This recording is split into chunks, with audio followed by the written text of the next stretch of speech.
Hello and good morning, YouTube. Reseller Mom here. Welcome to today's video. Today I'm going to be doing an overview of Sellerbench and kind of the ins and outs and what they got back for me within the last 365 days, which was over $7,000. So thanks for joining me.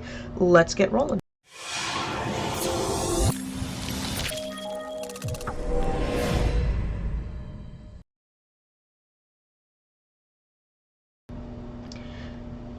So to start off with here, Sellerbench is a software program that will integrate into your Amazon account. You have to go in and set up all of those permissions and tokens and whatnot, and then they will, on your behalf, go through any sort of refunds and reimbursements that Amazon owes you. Amazon is notorious for forgetting to pay you for reimbursements and not counting your incoming inventory correctly. You know, you send in 50 of an item and they only counted 40. And you need to be on top of all of these. And then to add more complication into it, you can only open up cases with Amazon, I believe it's 45 days after something goes missing or the reimbursement is missed. So then you need to keep up with it a month and a half later. So Sellerbench has the software and the techs that can easily automate this and stay on top of all of those things with their integration and their software. Let me tell you, trying to do it by hand is a part-time job and really tedious at best. So they charge, I believe it's 25% of whatever they recover back for you. So, you know, if they get you back $100, they're going to take $25 of that. And let me tell you, it's really easy to click the button, get the free report, and get this set up. If you're thinking about setting this up, I would say maybe a half an hour of start to finish to get set up, get all the permissions done, and be ready to rock and roll with one of these services. And what I want you to take away from my video is see what my account is, how much I got back for how much I sold. And you don't have to go necessarily with Sellerbench. If you do, there's an affiliate link down below in the comments.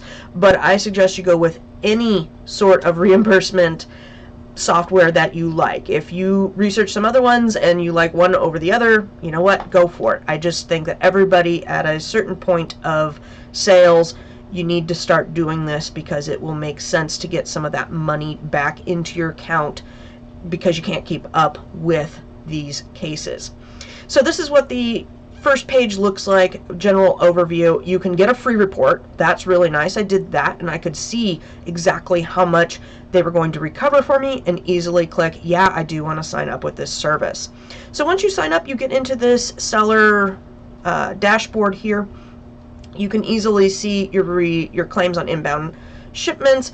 With the inbound shipments, you can either skip or go ahead and investigate that. Let's say you have some that don't really have a receipt handy, or let's just say that that item was really insignificant in terms of cost and it's going to take you longer to find the receipt than what it's worth trying to get a reimbursement from.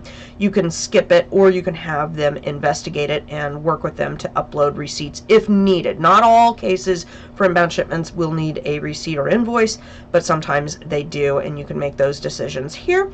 You have your account manager over here. JC has been my account manager for a long time, which I do like. I like working with the same person over and over. He just emails me if there's something to do. I can email him if I have any questions. Hey JC, what's going on with this?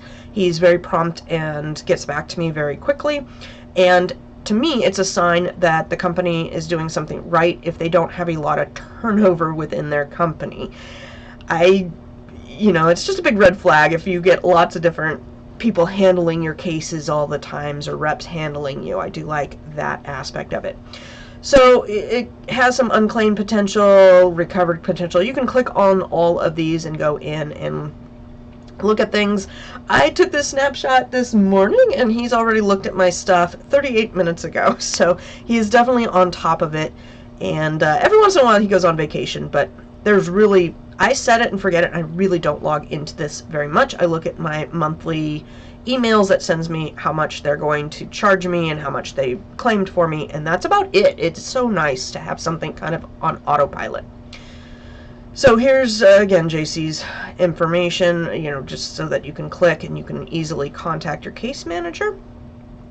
Now let me show you what the emails look like. Every month you're going to get an email, and this month I owed Sellerbench $16.78. You can go and view it online. They give you a breakdown of what they recovered. So for reconciling proper reimbursement for individual adjustments, they got me back $51 for 8 products. And for this section, which, let's see here, it's written the same as this, they had one product for $15.68. Again, I could go in and look at these, but really, I just acknowledge and file my email and move on with my day. They do charge 25% on whatever they recovered, so they recovered $67 for me, so they're going to take a cut of $16.78. So for me to get back, about $50 of recovered inventory, recovered cost of goods for $16, and I didn't have to do anything. Like, I can't hire somebody for that cheap to run all of these reports for me. So definitely worth it. Now I'm going to show you what the case logs are going to look like. So once you sign up, you're going to see in your case log management different cases opened up for reconciling. This one is requested warehouse lost investigation, several FSNKUs. I love how they quote Amazon's policy. Amazon communications need to be short, sweet, to the point, and if you can, quote their policy back at them, because that often helps and makes them follow along with what you need to do. So they have several of these opened up, and I will be often working on other cases and see them working in there. Nothing to do really, just showing you what it looks like. Then I do see reimbursement emails. These all get auto-filtered. If you've seen any of my videos on setting up filters for Gmail, I strongly suggest you start setting up filters, because your email is going to get clogged really quick as you grow. So Amazon writes back that we have requested reimbursement. It takes a few days, I believe, 4 to 5 days for reimbursements to process in the account, and you'll see those come through. So you'll see the cases working, you'll see the emails going. Again, I set it up to all filter, just to go through in auto filter and file in my Amazon or in my email, so I don't have to really do anything. Alright, now for some fun parts. Let's see, how do you know what you got reimbursed?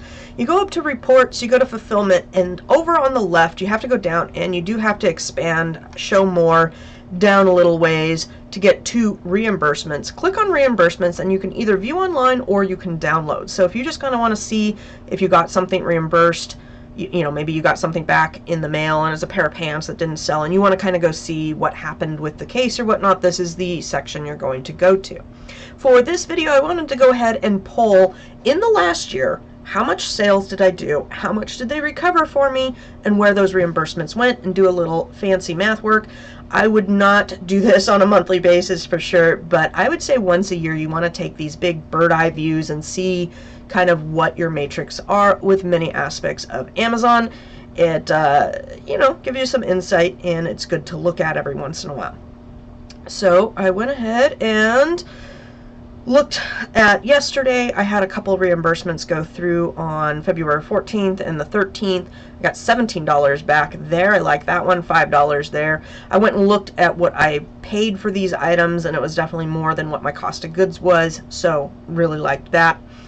And you can kind of look at this if you wanted to look at it on a daily or weekly, but I wanted to go and pull a report. So this is what the report looks like with some of the columns hidden. I've hidden up the ASINs and SKUs and description of the items, but you can go pull this, and I pulled it for 1 year. I wanted to see what were my reimbursements for 1 year, and then I went ahead and did some fancy calculations here by hand, just kind of tallying up. So total reimbursed in the last 12 months, and again, I don't do any of my reimbursements, I got back $7,853. Now, Sellerbench doesn't do all of those. I will show that slide in a minute here, but for Amazon, sometimes they do reimburse you without having to poke them a little bit. I want to break it down by units and whatnot. So I've got customer returns is the biggest one. 5,000 out of almost 8,000 is customer returns. 314. So these numbers are going to come into play a little bit later. We've got customer service issues. We've got damaged warehouse items. So $1,300 in damaged warehouse items, which seems like a lot, but in the grand scheme of things, over a year, that's not too many. You know, that's not that bad. It's less than, what, 2 a month or 20 a month? Oh my gosh, I can't math right now, but whatever 204 divided by 12 is, less than 20 a month, I think there. We've got lost inbound, so they lost $535, and incoming lost outbound, only one item there. And lost in the warehouse is $740 worth, which I kind of take lost and damaged, put them together, and you got $2,000. So basically, my reimbursements are mostly customer returns with a bit of warehouse issues. The next thing I did was I went and I pulled all of my sales stats for the last 12 months. So in the last 12 months, I've done $482,000 in sales, or 39,268 orders, and my total units that had issues were 883. If you do the math, that's 2.249% of my inventory. So really, 2% of my inventory runs into issues, which I think is fine. Now, where this comes into play, you always want to kind of judge yourself against yourself. So next year when I do these numbers, if I see a significant increase or a significant decrease, I will want to kind of know why. Am I doing things better, or, you know, doing things worse? It's kind of good to, again, look at these numbers, bird's eye view, once, twice a year, to kind of gauge your performance of running your own business, right? All right, so you know my number. What's your number? I'm curious out there if you guys want to post your number. How much percentage-wise do you guys have issues with? I'm curious to know. If I put all those numbers into a lovely pie chart, you can kind of see where things are. And, you know, just a different way to look at things. There's not a whole lot you can do about customer returns, but your inventory will play into that. If you sell a lot of grocery or beauty items that are not allowed to be returned, then you shouldn't have that high of a number, right? If you sell a lot of clothing that, you know, clothing or maybe hot toys or whatnot that do have a higher return rate, you may have a higher percentage there, but just something to look at. Now, here is a clip from Sellerbench for the last 6 months on where my cases and things were. For opened cases, all timed, they have opened 139 claims for me, $1,400 getting back.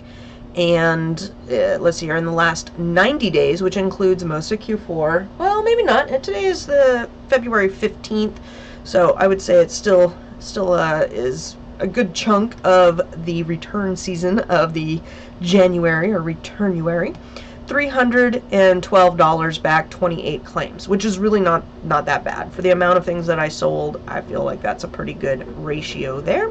And that's it, guys. That is an overview of Sellerbench, what they got back for me, how many items, how they email and everything. I think I have hit all of the points, but the one takeaway is if you are not running a service like this, you should, because it's easy money into your account and keeps up with all of those cases, and it doesn't really cost you much. It's a percentage off of what they get back, so if they don't get anything back, you're not going to pay anything, so that is really nice. Hope you guys enjoyed. If you did, if you learned anything, please give this video a thumbs up. It helps out, and I would love to hear from you what kind of software you recommend or any of your experiences with them.